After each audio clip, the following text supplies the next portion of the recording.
Just a couple minutes away, waiting for those to dial in on Zoom right now.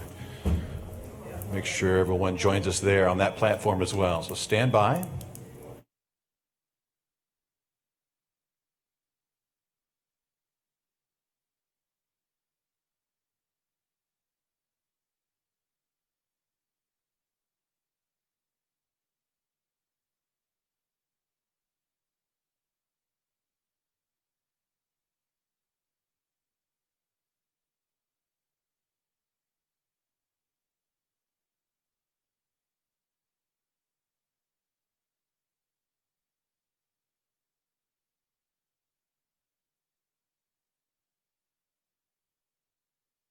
Good morning to you and welcome everyone to the world famous Indianapolis Motor Speedway and a very special announcement. My name is Dave First. Great to be here as we get set for the second IndyCar Harvest GP presented by GMR as well later today here at the Speedway.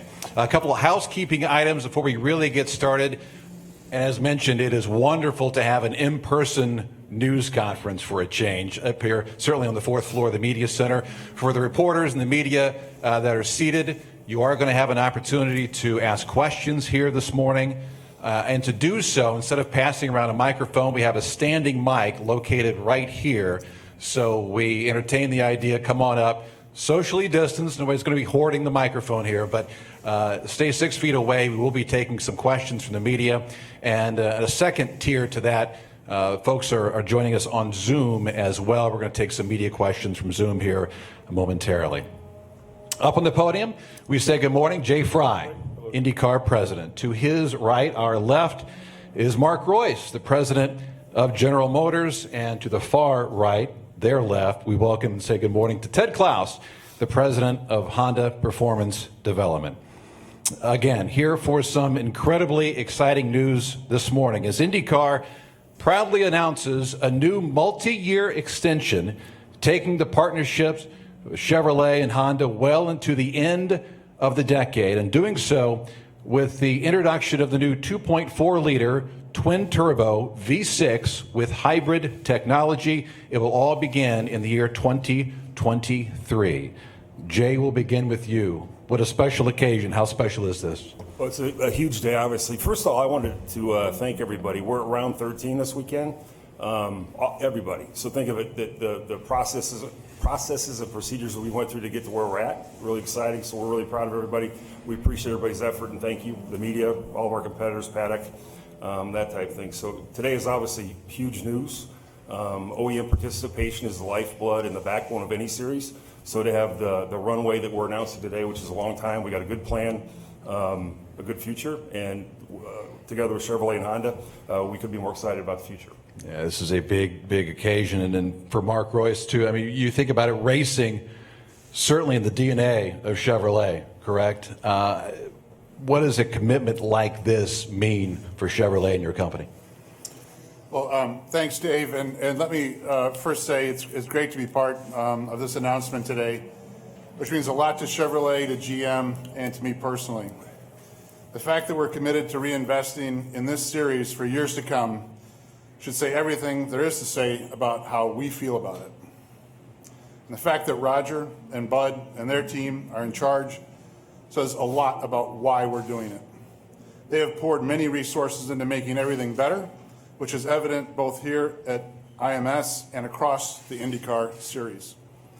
It's a series that features some of the best racing in the world by some of the most talented international drivers and a great TV deal, and we should thank NBC for that.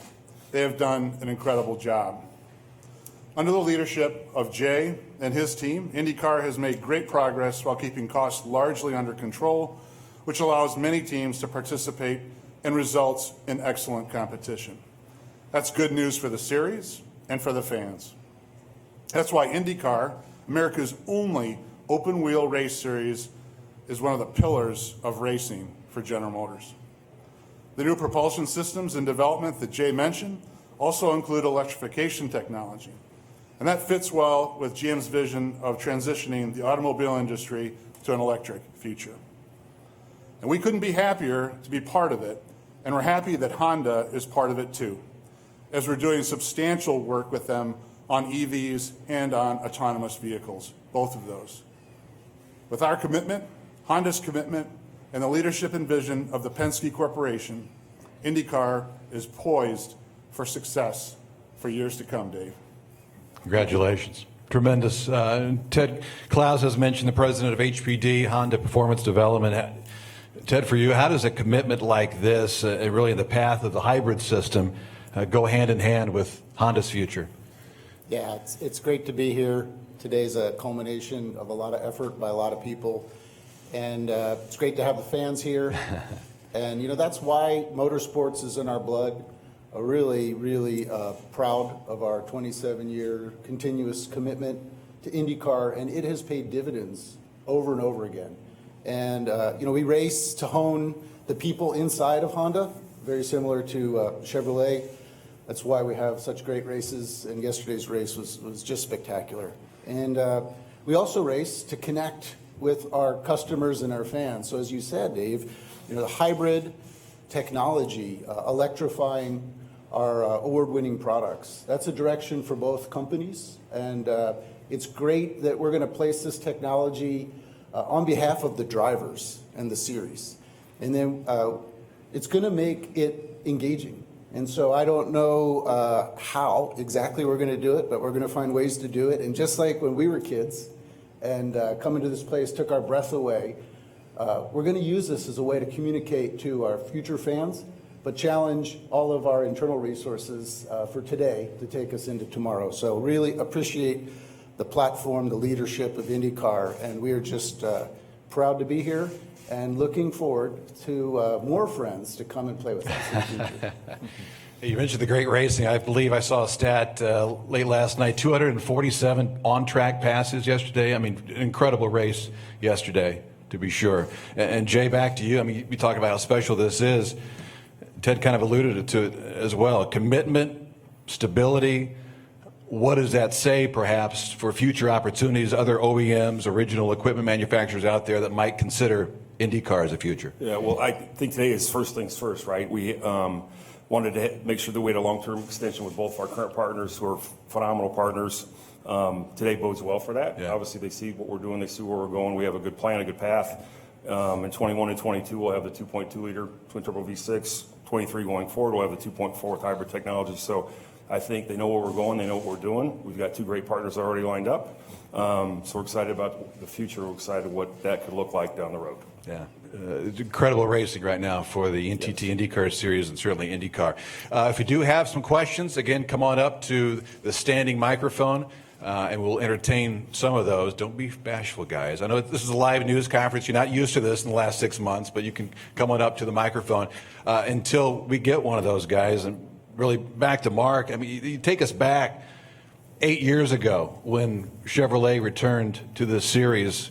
I mean, it's been incredible, right? 6 titles, 87 wins. You guys are approaching 100 pole positions, 4 Indy 500s. The list goes on and on and on. What, or maybe the question is, how does success like that breed the desire to continue on and feed that hunger that your company has? It's a great question, Dave, and you know I can go back to the financial crisis here, you know, in the 2010, 11, 12 timeframe, starting in 08, and you know our company and the country and the world went through a pretty rough time. So we really used that opportunity, and you know I can remember meeting with Roger and Bud to talk about coming back to the series in that time, and we've really used that to teach our employees how to win again and what winning looks like, and be proud of that. And I think it's trickled into our products. And as Ted said, you know, this is all about that desire to win and how to do that and how to create that culture. And so INDYCAR has been and played a vital role in General Motors and what we do today and what we did coming out of that time frame. And you know, credit to everybody, and we feel very deeply about it, and you know, it's just a pleasure to be part of that with everybody, Jay and Mark and Bud and the whole team. So it's an emotional thing for General Motors, and it continues to be. It's very very much a part of America and the open wheel piece of it, and especially in this place. And Ted, you go back 27 years, right? And rolling for the folks at HPD and Honda and IndyCar. But at the very core of all this is competition. And when these guys came back on board in 2012, you guys welcomed in open arms. Competition is what this really is all about, isn't it? Yeah, Mr. Honda, Soichiro Honda, founded our company on competition, and I use that term hone, and honing people and technologies. It's not new, but we can renew that timeless value. When you compete in an absolute way in life, you learn things that you don't learn if things are kind of relative. Now, I'm not calling the real world relative, but you have to have, a place, an environment to do that. And, the 500 is a national treasure. As a kid, I grew up listening to it on the radio, a completely different medium. Sorry, that ages me. I apologize. But and then last year, we tasted the agony of defeat. And this year, in a very challenging year, we were able to taste victory. And those two things, they don't have their value if you don't have the strong competition. And so, Mark and I appreciate this at a personal level, and we don't take it for granted, and we're going to keep working hard to grow something that's already, like I said, a national treasure, and IndyCar racing should be that, and certainly the Indy 500 is that. All right. I see the standing microphone still sitting there by itself, so I'm going to assume there are no questions here, at least not yet. There will be an opportunity, by the way, afterwards for some socially distanced one-on-ones, so stand by for that. For now, though, let's go back, join the Zoom teleconference. Kate Davis is standing by. Kate, go ahead. Yes, we do have some questions here from the Zoom. First, we'll go to Ben Johnston from Paddock Eye. Go ahead, Ben. Thanks, May and Kate. Hi, guys. Congratulations on this fantastic news. For all three of you, really, how excited are you both with the continuity that this brings, but also for the future of the series, given the times that we're in with people kind of making cutbacks and stuff? How excited are you guys going forward into the future of the series? Go ahead. It was funny, we were talking about this morning, that the new normal is nothing's normal. Well, this partnership is very normal. This is what we do. We've been partners for a long time. We're excited about the future going forward with our current partners and what it could look like in the future with hopefully another one. So it's a very exciting time. Yeah, and I think the formula that we're talking about is relevant to the times. We need to build a bridge to the future.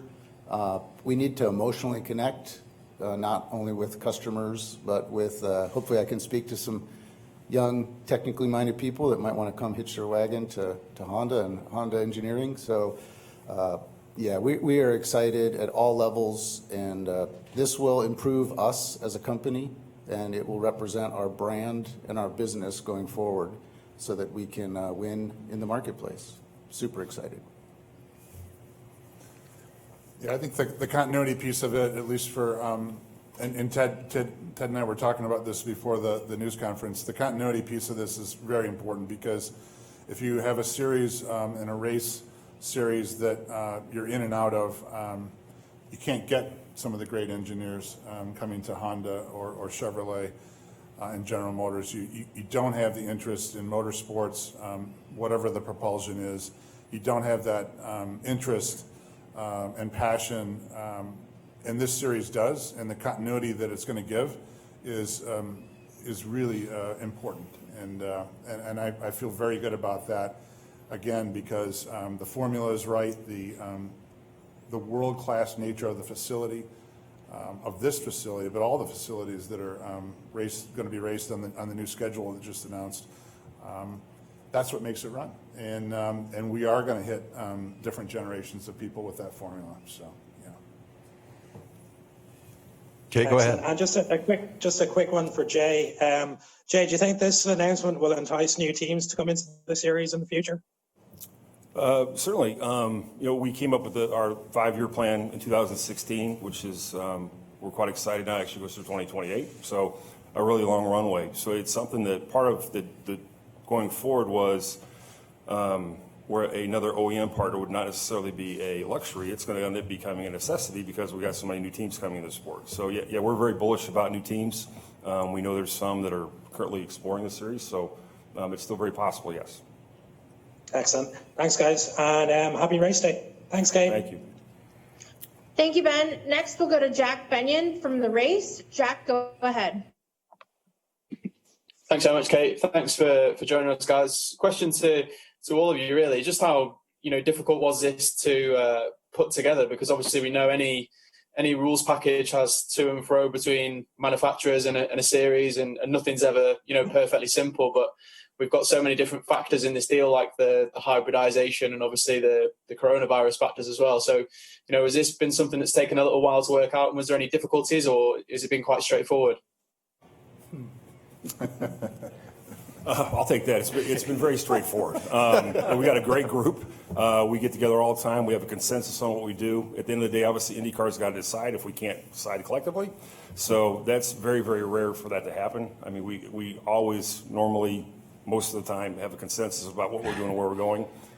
Great partners, great people, very committed to the sport, understand what we're doing and where we're going. So it's a pleasure to work with this group.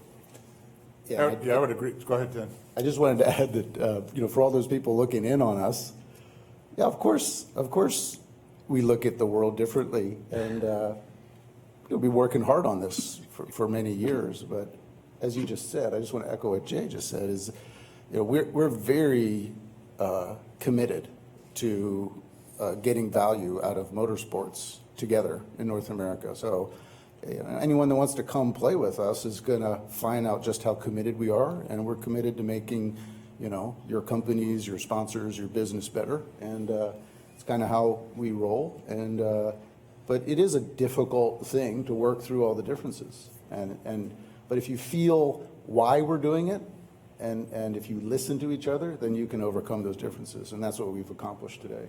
Absolutely. I'd just like to add I think that the best evidence of why we can do something like this together is what we're doing today. And if you look at the racing that's produced today in this series with the teams, the drivers, and the whole IndyCar family that runs it and sanctions it and organizes it, I don't think there's better racing on the planet than what we got in this series right now. And that's because of the work together on the current engine that we have, with the rules that we have, with the design of the car and the chassis and all of our partners. And so that partnership spans across the organization, but also into the cars. And if we don't have the partnership at an OEM level with Ted and the Honda team, then we'll go out and race as hard as we can against each other every race. But we're both doing this, and we're very aligned around why it's important and what we want to get out of it and what we're doing it for. And it's evidenced every race we run here. So, yeah. Thank you. Thank you. We have one more question that we'll take from the Zoom before going back to the room, and that's with Tim Haraney. Tim, go ahead. Thank you very much, Kate. Appreciate that. Congratulations, gentlemen. A question first for Jay. Just wanted to ask about the incremental increase in costs for the teams between running what they run now, turbocharged, solely versus a hybrid.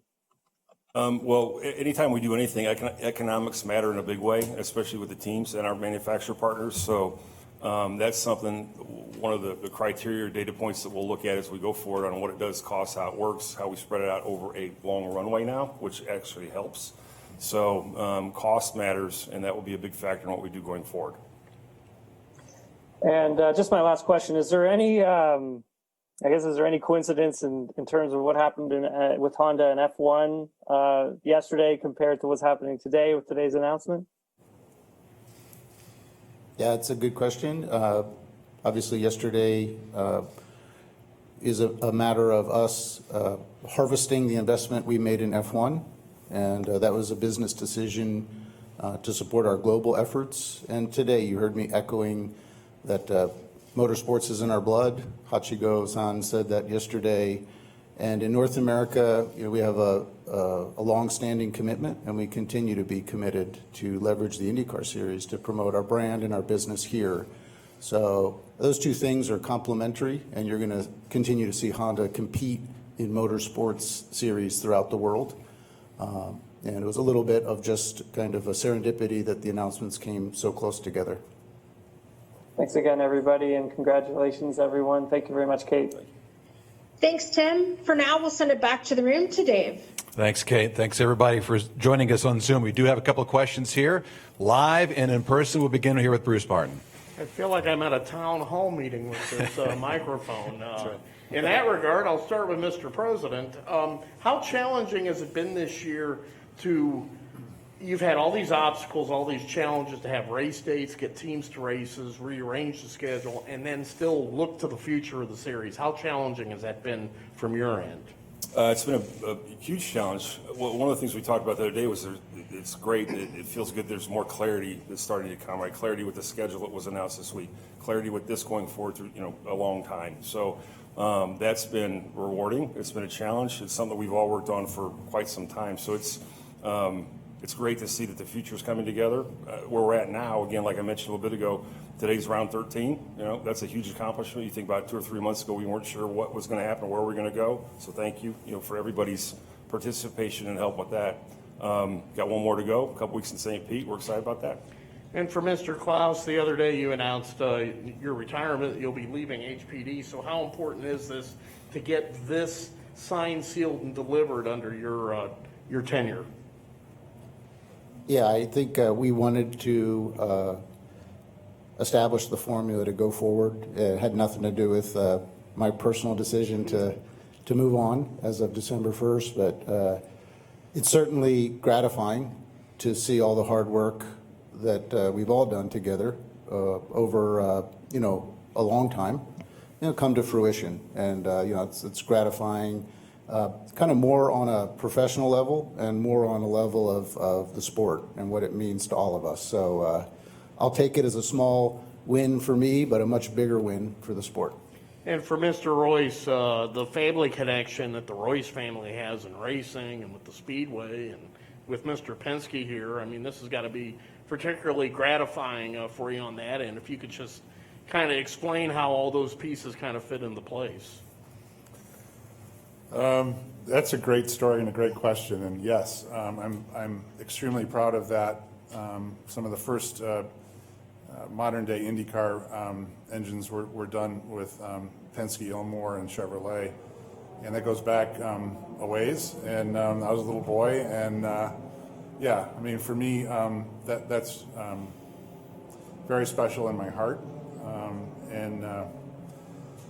Yeah, I don't know what else to say other than, yeah, it's incredibly special, and I'm happy to be here and honored to be here, and to have us with the Chevrolet engine program here, and for the future, which is today's announcement, is very special. Well, and so just keeping that synergy together as we approach 2030 by the time the contract. I know it's pretty special. So yes, sir. So I'm honored to be part of that, and very humbled. Thank you. Thank you, Bruce. Thank you, Nathan Brown from the Indianapolis Star. Thanks for joining us, guys, today. First question is for Jay. I know this had originally been pegged for 2022. When you guys, with everything that you guys have encountered this year between the pandemic, trying to rearrange the schedule, as Bruce had mentioned, what do you feel like were some of the biggest factors and reasons that fed into moving this down the road to 2023 to introduce the hybrid component? Yeah. Well, we talked this morning too about it seems like this is round 13 today, but it seems like round 40 with how many times we've rescheduled and scheduled and done, right? So it's been a very long year, very long season. Again, thank you all for what you've done to get us to this point. No, it's really simple, right? So we were all basically shut down for months at a time, and that's just not us. There's vendors, suppliers, there's other things. So it became very clear that we needed to delay it for a year. And simultaneously, which was great, we were able to work on something that goes beyond that year. So we're well into the future now. We got a good plan, a good path, know where we're going, and again, we got great partners that we're going to go into the future with. For Mark and for Ted, with this moving down to 2023, I know this opens up a chance potentially for another partner to come into the series at some point. Certainly doesn't rule it out. How much would that help you guys just as partners with IndyCar down the road if that were to pan out at some point? I think it's absolutely needed, and I think it'd be fabulous.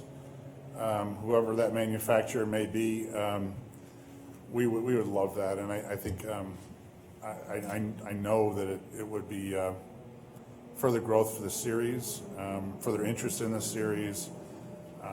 That's the flywheel effect, right? When you have something really, really good, which we do, how can you make it better?